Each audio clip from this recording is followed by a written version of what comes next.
Hi, I'm Dr. Duke, and this is Run Smart, New York. If you're placing demands on your body that being an athlete requires, then it's your job to support that body. Marathoners and triathletes already are mashing and smashing their tissues in their workouts. And then I know that they're using like household items to kind of knead out that deep, dull ache that results from working out so hard. So today I'm going to give you some turbocharged sports medicine, and we're going to explore the world of massage balls. All right, so first off, we have your tennis ball. And I know that people are using it, but check it out. That was designed to play tennis. It wasn't designed to massage out your muscles. So let's just get rid of the tennis ball and let's go to the racquet ball. And again, that racquet ball for massaging out your feet, same thing. It was designed for racquet ball. There was no thought process put into this thing to help massage out your tissues. So for all you cheapos out there, you could go for the golf ball. And the golf ball is going to accomplish the same thing. It's going to dig deep. It's not going to be able to be precise, and you could damage your tissues. So let's get rid of the golf ball. We can move on to the lacrosse ball. And the lacrosse ball, it gets a little more pinpoint pressure on the area, so now we're getting a little better. But Michelle, I want you to lay down and show them how to do it on the Piriformis. Get it underneath the glute, try to get deep in there. You have a bursa sac by your hip.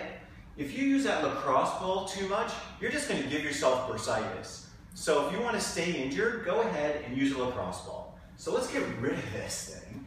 And then what do we have next?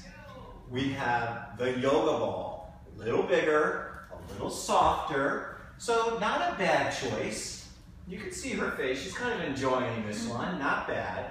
You know, but it's not precise. It's too big to put it on your foot. You're not going to be able to massage that out, so it's not very versatile. So let's take up another one. Then we have the Supernova. Originally designed by the guys at CrossFit. Honestly, this thing is designed with such a dense feel. It's really for bodybuilders, because if you take this thing, let's try to massage out that Piriformis again.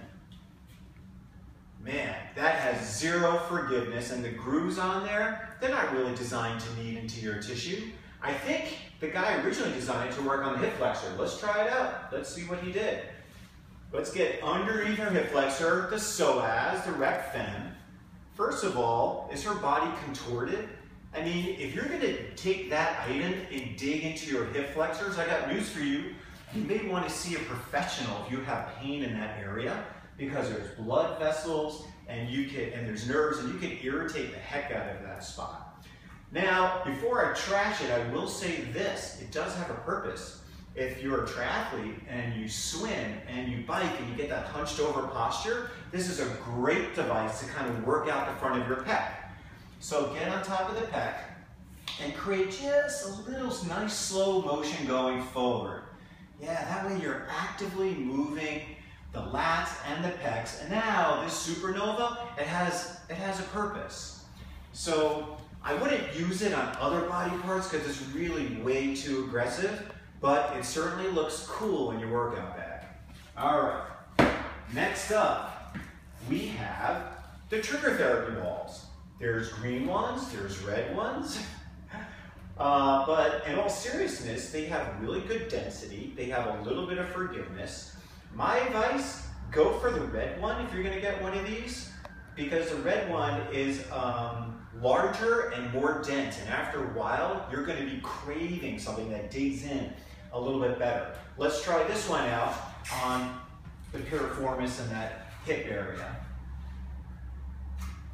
So it digs in there pretty good, and you could be more precise.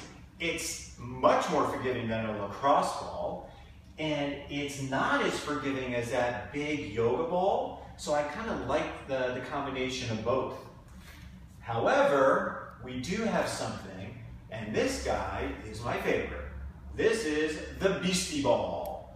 And the Beastie Ball has all these little knobs around it. It has a very forgiving rubberness to it, so it's not going to just slip away and roll away underneath you.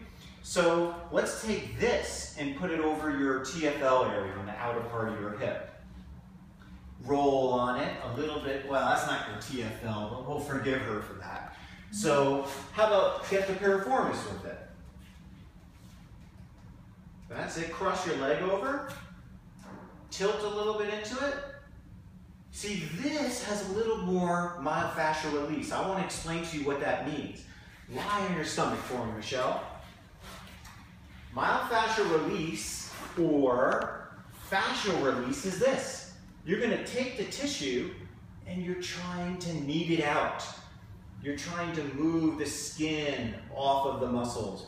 You want all the gel within the tissues to move.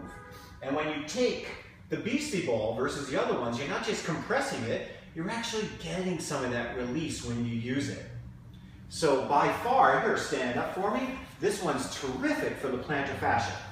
Take that, put it underneath your plantar fascia, roll it, don't forget to move your toes up and down, put some pressure on it, and I think there you have it. The best and the worst tools of massage balls out there. I'm Dr. Duke, and this was Run Smart, New York.